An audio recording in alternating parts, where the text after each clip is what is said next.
علمت أخبار بالفيديو أن التلفزيون الجزائري سيعلن بعد قليل وبشكل رسمي عن وفاة الرئيس الجزائري عبد العزيز بوتفليقة. وأفادت ذات المصادر أن الاستعدادات تجري على قدم وساق بين قيادات الجيش والمخابرات الجزائرية للإعداد بشكل جيد للإعلان الرسمي عن الخبر.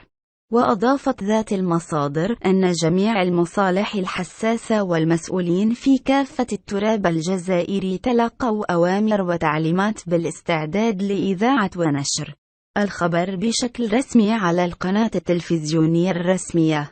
جدير بالذكر أن الرئيس الجزائري اعتذر في الأسبوع الماضي عن لقاء المستشارة الألمانية التي غيرت وجهتها نحو كل من مصر وتونس التي حلت بها صباح اليوم الجمعة.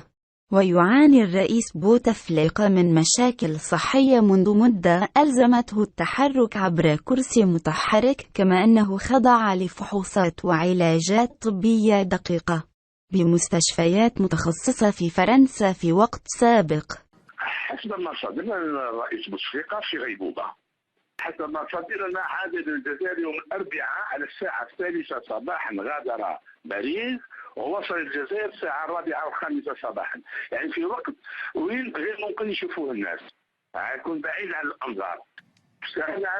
مصادر عسكرية فرنسية، مصادر طبية، مصادر مقررة من رئاسة الجمهورية الجزائرية، هذه مصادر اللي اشتغلنا عليها.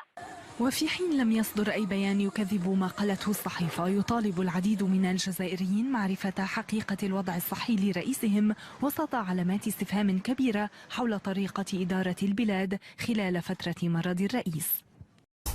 إذا أعجبك الفيديو لا تنسى الإعجاب والتعليق، ولكي يصلك كل جديد اشترك الآن.